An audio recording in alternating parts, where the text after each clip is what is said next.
تا 40 ریش ممکن نیست.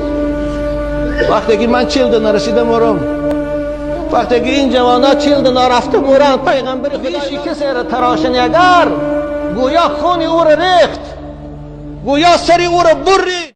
حتی مخلوق هیچگاه جایز نیست، خواه رئیس عالی است، خواه جناب عالی است، خواه پرکرار است، خواه سود است، وقتی که در او را ما قبول نمیکنیم. ما قبول یکی من اگر سرم برم ریش برای مسلمان سنت پیغمبرش است، چهره زیبای محمد است.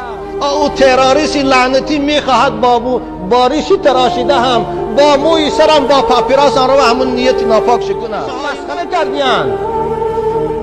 گویا این در اسلام یه چیزی عادی نادرکار باشد. یا الله، اینا از خدا نمیترسیده باشد.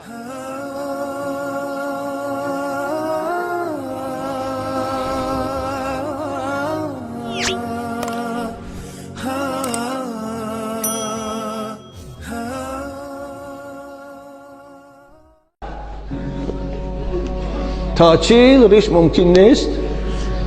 وقتی که من 40 نرسیدم مرم، وقتی که این جوانا 40 نرفته مرن، پیغمبر خدا اینا رو چی میگوید؟ پیغمبر خدا اینا رو شفاعت میکند یا نه؟ نه، نمیکند. پیغمبر امت ریش تراشیده شه والله شفاعت نمیکند.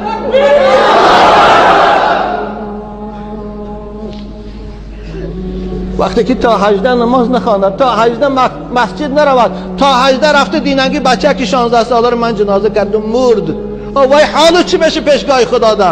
و یکی از عذاب خدا خلاص میکنه؟ همین کارهای داخلی رو کارگراش، همین نظارتچی های راه و عمل نسا نه نمیتونه خلاص کرده. عزیزان من، بنابر ما رئیس جمهور احترام میکنیم. من رئیس جمهور شخصا خودم احترام میکنم.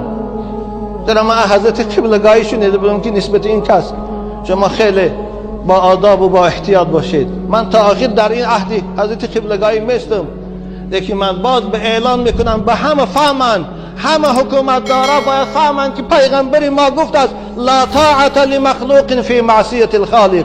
اطاعت مخلوق هیچگاه جایز نیست، خواه رئیس عالی است، خواه جناب عالی است، خواه پرکرار است، خواه سود است، وقتی که در او رو ما قبول نمیکنیم. ما قبول یکی من اگر سرم برن قبول نمیکنم. ما مسلمان هستیم، خون ما خون مسلمان است. ما هیچگاه ناآرامی کشور ما نمیخوایم. ما میخوایم جمهوری ما آرام باشد، تنگ باشد، پیشرفته باشد. نخواد که همین مسجدها آرامی جمهوری ما را کلید کنند، نخواد که همین ریش آرامی جمهوری ما را کلید کند. آخر این تروریسم اول خودی امریکا برآورد. والله همون القاعده بدبخت هوای خودش تربیت کرد، به افغانستان سر داد. در زمان شوروی نه القاعده بود، نه تروریست بود، نه تروریسم بود. اینها از کجا پیدا شدن اصطلاحا؟ ریشی کسی را تراشن اگر گویا خون او را ریخت، گویا سری او را برید. بنابراین شریعت او را 10,000 تنگه باید جریمه شد یا صاحبش. امروز این حاکم های ما تراشیدن ریش مسخره کردیان. گویا این در اسلام یه چیزی عادی نادرکار باشد. یا الله، اینا از خدا نمیترسیده باشند.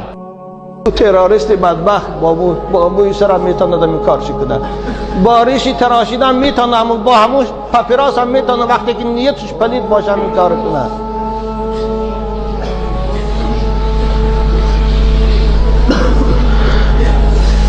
نه به همه شما من خطاب میکنم، بچه های عزیز، شما یگان کاری جنایت دست نزنید، فقط صبر کنید. صبر کنید. خوب ریشاتان میتراشند، تحقیرتان میکنند.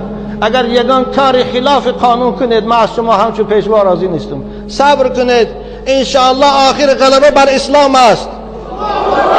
انشاءالله مثل که خداوند حزب کمونیست از جامعه دفع کرد و پرتاب، این دفع میکنید و میپرتاب. شما لیکن یگان کاری خلاف قانون دست نگیرید. صبر ریشاتان تراشند، گریه کنید، به خدا مراجعت کنید. مون روی مالای دختراتان گیرند، چیکارین؟ عکس العمل نشان نده، به خدا مراجعت کنید. خداوند خدا خودش اینا هم دیده است، ما هم دیده ایستاده است. خدا انتقام مظلوم از ظالم میگیرد. وقتی که قاری را در پیش امام اعظم رحمت الله علیه پرسیدن که یک آدم میخواد کسی ریش تراشد حق داره به او جنگ کند؟ حضرت میگه حق داره به او حتی تا کشتن جنگ کند. در خلاصه از کتاب دیات است. اگر این شورای علمای ما علماهای با ناموس داشته باشند، این فقه حنفی است، این قول امام اعظم است، بیارم به اونها نشان دهند. عزیز من، این ریش مای تروریست نیست. او تروریست لعنتی میخواهد با ریش تراشیده هم با موی سرم با پاپیراس آن رو همون نیت ناپاک شکند. محمد تروریست نبود، اصحاب محمد تروریست نبودن، ریش زیباگیشان بود. ما علما الحمدلله تروریست نیستیم، ما از تروریست بیزاریم. ما کسی میخواهد مسلمان خیانت کند در خانه‌ش و در ملکش و در آرامش، ما از او بیزار هستیم.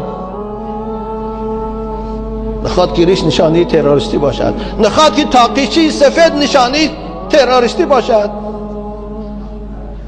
یا الله، وقتی که از تاقیچی سفید عزیزان من شما نفرت داره، از کفن سفید هم نفرت کنه، کفناتان سانی سرخ کنه نباشد. پیغمبر خدا بهترین لباس مسلمان لباس سفید است، کرتی سفید، تاقی سفید، سلی سفید. حضرت حتی مرده هاتان کفن سفید کنه. تکبیر!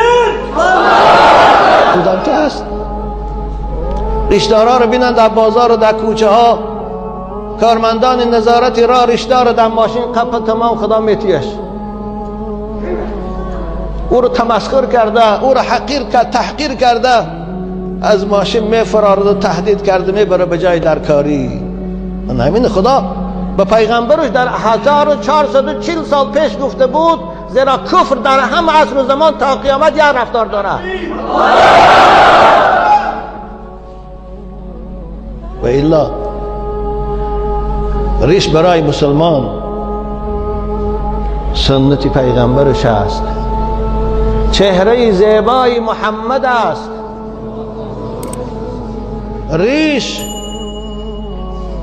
حتی فتواها من کسی ریش یک آدم میتراشد به زور، اگر حکومت اسلام باشد برای این آدم ریش تراشیده کل دیت واجب می شود. من حکم ریش گویم، یک کس می ریش شما رو به زور می تراشد، شریعت حکم او رو چی می کند؟ در خلاصه هم هست، این فقه حنفی است، حضرت امام اعظم فقهش است، حضرت امام اعظم فتواش است. برای این شخصی ریش تراش که او رو در شریعت حلاق میگن کل دیت واجب می شود. دیت انسان 1000 تیلاست، یا 1000 گوسفند است، یا 10,000 گوسفند است، یا 1000 گاو است. یک آدم کسی ناگهان کشد، یعنی فلاکت کشد، در شریعت او قصاص نیست، او رو دیت واجب می شود. باید که 10,000 تنگ است، یا 1000 تیلاست، یا که 1000 گاو پیشگاه خدا دستگرد. ریشی کسی را تراشن اگر گویا خون او را ریخت، گویا سری او را برید، بنابرای شریعت او را 10,000 تنگه باید جریمه شد در صاحبش. امروز این حاکم های ما تراشیدن ریش مسخره کردیان، گویا این در اسلام یک چیزی عادی نادرکار باشد. یا الله، اینا از خدا نمیترسیده باشند.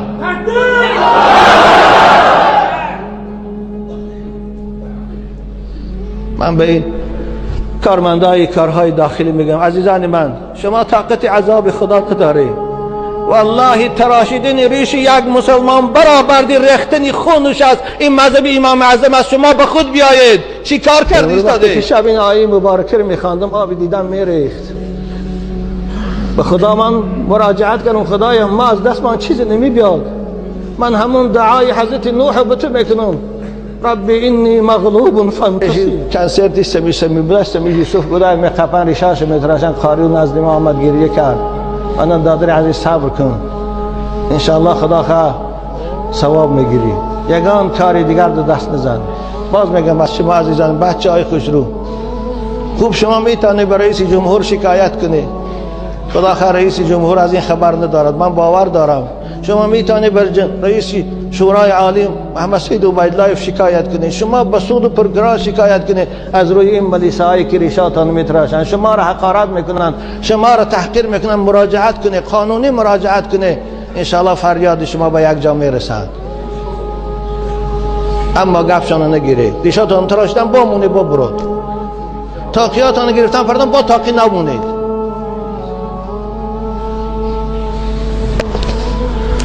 خوب این حکم اسلام است. کسی ریش شخص میتراشه برآورد سرش بریدن است گناهش. بنابر کل دیت بر همون سرتراش واجب میشه. سرتراشایی که ریشای مردم بلشان میبرن میتراشند، شما دانید که خداوند پگاه با قیچی های آتشین ریشای شما رو میتراشد، با شمشیرهای آتشین سر شما رو میبرد.